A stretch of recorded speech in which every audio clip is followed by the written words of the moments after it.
Assalamu alaikum wa rahmatullah. How are you doing, Imam Asif? Alhamdulillah, how are you? Good. Alhamdulillah. And so before we begin, I just wanted to reiterate to the audience that if you have any questions, feel free to email us at askimamasif@gmail.com. We'll be taking questions as the month is going along. You'll be seeing this email address on the screen as well, and we'll be able to answer those as time comes. And so today we want to, over the next few days, kind of walk through a day in the life of fasting with you, Imam Asif. So we kind of wanted to start with the beginning of the fast, what we do in the beginning. So one thing that I always struggle with is there an intention and or dua that we say at the time of the beginning of the fast? When it comes to beginning, let's start with the intention as you have asked. So, any act of worship, including fasting, requires an intention.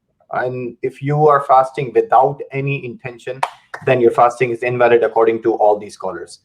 Because it's an act of worship. An act of worship have to have innamal a'malu binniyat wal umur bimaqasidiha. You need to have an intention. So that's the first thing. And fasting is like the same. Fasting is no exception. But having an intention, should it be only in heart, or should I say that I intend to fast for tomorrow? So having intention in the heart is sufficient according to vast majority of scholar, and you don't have to say out loud.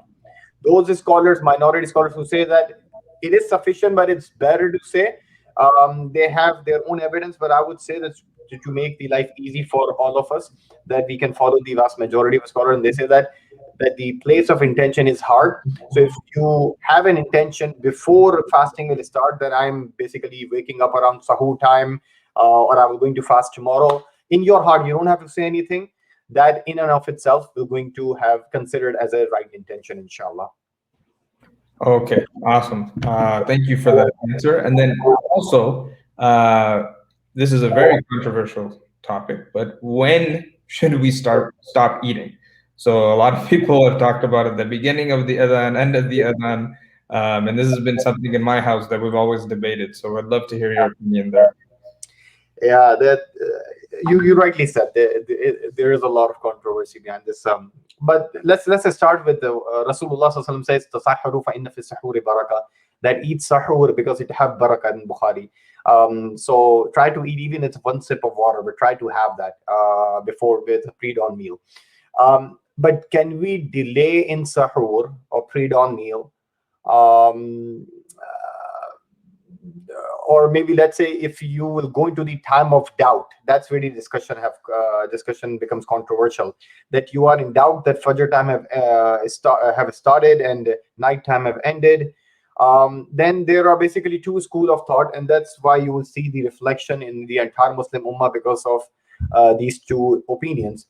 Hanbali, Shafi, and one of the students of Abu Hanifa, Imam Muhammad bin Hassan al-Shaybani, but mainly Hanbali and Shafi, they say it's not makruh, it's not dislike, it's permissible, not even dislike, to keep eating, to keep drinking, even if you have a doubt that Fajr have started, because the real principle is that night will continue until you have a certainty that Fajr time have started.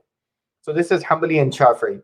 And they have the evidence from Musnad Ahmad, the collection of the hadith by Imam Ahmad, and they would say that Sami'a ahadakumun nida, whenever you hear the call of azan, Rasulullah says, whenever if one of you hears the call of azan and the vessel is still in his hand, let him or her not put it down until he or she finished with it.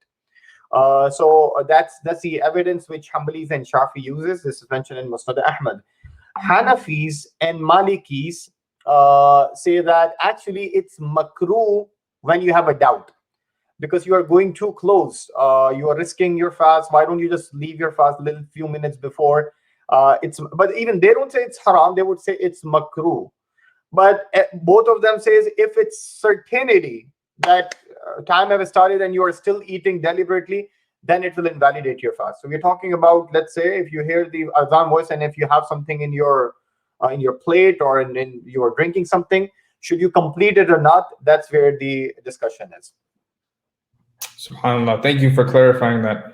I'll be able to tell my family what to do now.